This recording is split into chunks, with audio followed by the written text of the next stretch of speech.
Hi, and welcome to another episode of Hot Takes with me, the Silver Fox. And I think we are truly through the looking glass, and I don't mean this shirt. My forestater is saying that the CPS has gone completely bonkers because it is now saying that you could be charged with domestic abuse if you fail to acknowledge your child's change of gender. So if you have a child who could be, say, 7 or 8 years of age, who suddenly decides, I want to be a girl now, as the parent, you could be charged with domestic abuse if you fail to then call that boy a girl, address that child with the right pronouns, and use the new name. How is that even a thing? And it gets worse. And if you as the parent refuse to pay for treatment, to say have hormone changes or to pay for an operation, you could also be charged with domestic abuse. You can actually be charged with a crime for refusing to spend your own money. What kind of world are we living in? Let's have a look at this article because it will drive you completely up the wall. We are living in cloud cuckoo land. Anyway, here goes. So, Maya Forstater hits out at the ideologically captured CPS, the Crown Prosecution Service, for guidelines stating parents could be charged with domestic abuse for refusing to pay for their child's transgender treatment or not using their preferred pronoun, not saying a word, domestic abuse. Not paying your money so that your child can be sterilised, even without any kind of psychiatric evaluation, domestic abuse. Even questioning it, you can be charged with a crime. So if your child says that and you say, well, we're going to go a little bit of psychological testing, oh no, you're questioning it, and straight away, you're a criminal. You're given a criminal record for parenting. This is sheer madness. We are absolutely living in a world in which the mad people, the lunatics, are running the asylum. Legal guidance for prosecutors was quietly updated by the CPS last year, because of course it was. They're not going to admit this. And of course, Miss Forstater last week won $100,000 for losing her job over her biological sex beliefs. The court insisted that having a philosophical belief is, as it states in the 2010 Equality Act, it's a protected characteristic, and so her philosophical belief that there are only two genders and that men are male and women are female is a protected characteristic and is therefore protected in law, and no one can tell you to think otherwise because the law. It's fantastic, isn't it? Lovely piece of legislation if you know how to use it. Anyway, feminist campaigner Maya Forstater has hit out at CPS guidelines, stating that parents could be charged with domestic abuse for refusing to pay for their child's transgender treatment or not using their preferred pronoun. It's madness. Updated legal guidance for prosecutors that was quietly published by the Crown Prosecution Service last year includes a list of examples of abuse of trans and non-binary victims. And I would actually put the victims in quotes.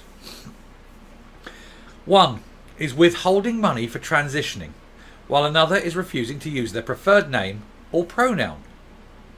Well, whatever their preferred name is, what's their legal name on their birth certificate?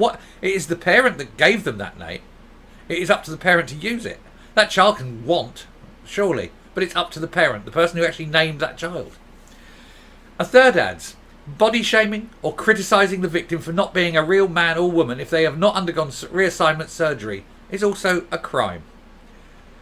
The guidance could conceivably apply to wives abusing their transgender husbands or vice versa, or even children referring to their parents as mum or dad if they have transitioned.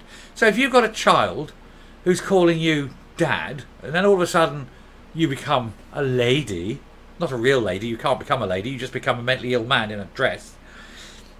But because that child still calls you dad, you can actually prosecute your own child for domestic abuse because he or she's not calling you mum. Talk about screwing with minds. Miss Forstater, who last week won more than 100,000 in compensation from a think tank that dropped her over her views that people cannot change their biological sex, and strangely enough, people cannot change their biological sex. You can have bits cut off, you can put bits in, you can put on a different set of clothes, you can change your name to Susan and put on a bit of lippy, but you're still a man. You're just a mentally ill man in a skirt and an Adam's apple and your prostate. Because you see, no matter what you do, you are still biologically a man. Man's biochemistry, a man's inner physiognomy. You've still got these things that are all manly, because you are never, ever, ever change your sex. Sex is determined at the moment of conception. All you can do is change your appearance. But what you'd be better off doing, though, is seeking very deep psychological help. Anyway, Maya said to the Mail Online, parents of children who identify as transgender should not be seen as abusers if they do not affirm their child as being born in the wrong body. Because nobody is ever born in the wrong body. They're just sometimes born with mental health issues.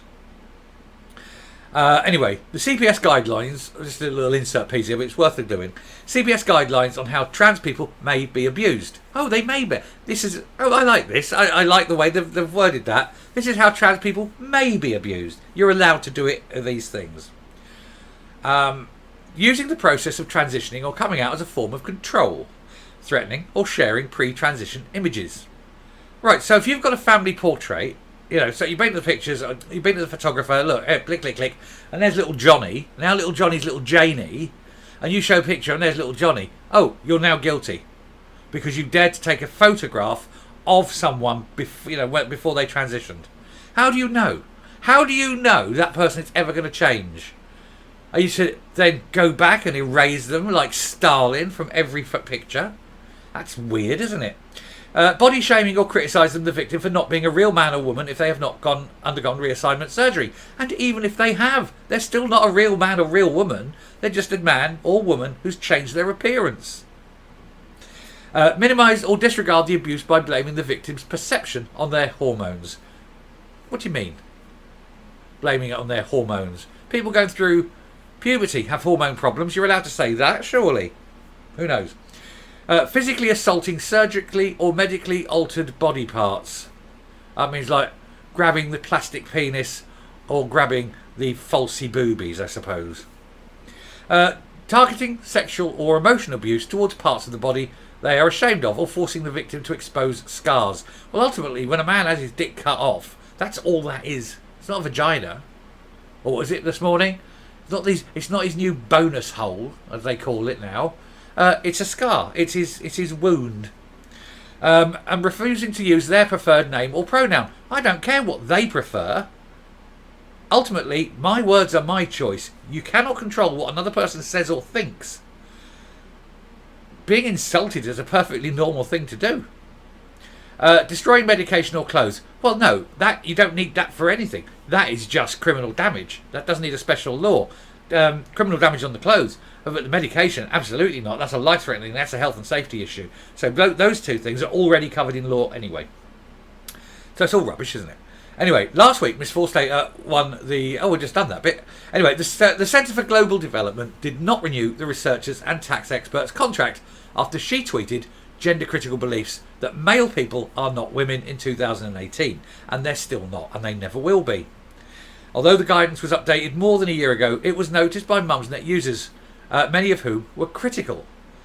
A press release put out by the CPS in April last year made no reference to the new passage on transgender and non-binary people, because they're not going to draw attention to something that they know virtually everyone will reject as being absolutely madness. As a result of the consultation on the document, the CPS updated it in December and announced that children affected by domestic abuse would automatically be treated as victims regardless of whether they were present during violent incidents. How can you be a victim of something if you weren't there? This is madness, isn't it? Reacting to the section on transgender and non-binary victims, Ms. Forstater said, the whole thing is written in the language of gender ideology and does not accept that other people in the relationship may not see their husband or wife or their son or daughter as truly being of the opposite sex. Trans widows, wives who discover their husbands cross-dress and then want to be women, are some of the least heard voices. Yes, because nobody wants to admit to it. They want it all kept quiet. They all want to praise the man for coming out as trans. He's lovely. Then look at the family that him coming out has destroyed. The sad-faced wife, the hungry children, holding mummy's hand, confused, wondering where daddy has gone. They don't want to highlight that because that isn't part of their agenda. They don't like the optics, in fact. They are often the victims of coercive control. They are often the victims of coercive control. Their husbands lie to them and spend family money on women's clothing, trips away, hormones and surgery. They often have no one to turn to, as all the authorities and services that are meant to be to help are busy affirming their husband. Oh yes, it's very important about him. You lot, we don't care. The wife, the children, we don't care. Look how brave and wonderful this man is for coming out as a woman all of a sudden with his huge lady cock and his big Adam's apple and hairy hands. But look at the way he struts around like a baboon in a miniskirt, pretending to be a woman. Rather than, you are very mentally ill, let me call a psychiatrist for an emergency session.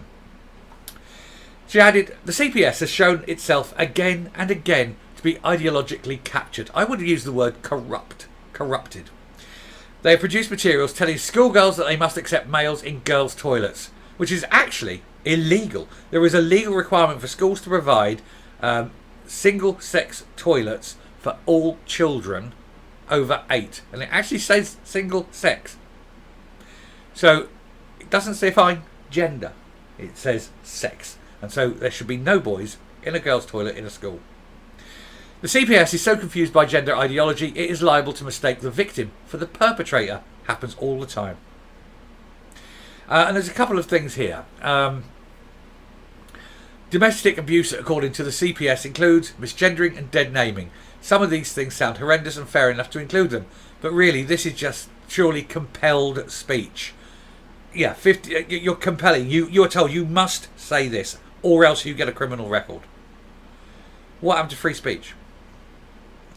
My brain, another one here. My brain cannot comprehend this. So if my husband decides he's a woman, I could be arrested for telling my husband that I don't agree, that he's still a man, and he's not spending 20,000 of our savings on a boob job. Exactly. And this is the madness of this is happening. Mumsnet users also hit out of the guidance. One said the section on pronouns was surely compelled speech. And that's the one we mentioned up there. Anyway, the guidance under the subheading trans and non-binary victims claims gender identity is not the same as anatomical sex. Gender identity is what you know your gender to be and can only be decided by the individual for themselves. Well then, if it can only be decided by them, how the hell are we supposed to know? So we'll just carry on calling them what we think they look like. 99% of men who pretend to be women are most definitely men. There's 1%, maybe, that could be passable until you get up close and, touch. Anyway, gender identity is not the same as sexuality. Trans and non-binary people identify as heterosexual, gay, lesbian, bisexual, blah, blah, blah, blah, blah. But it isn't, I don't think it's very odd that just about every single man who becomes a woman is a lesbian. Because they just want to fetishize the wearing of ladies' clothes and woman face. But they don't want anything to do with a cock going up them, do they? Oh, no. Still like a bit of the vag, They still want to be with women. And they call themselves, I'm transitioning, I'm transitioning. Transitioning is the word they use to say there's no intention ever of getting my cock cut off. Anyway, amongst the list of abuse examples is threatening or sharing pre-transition images. Now, that, like I said, I've covered that. Imagine, you've got pictures and things.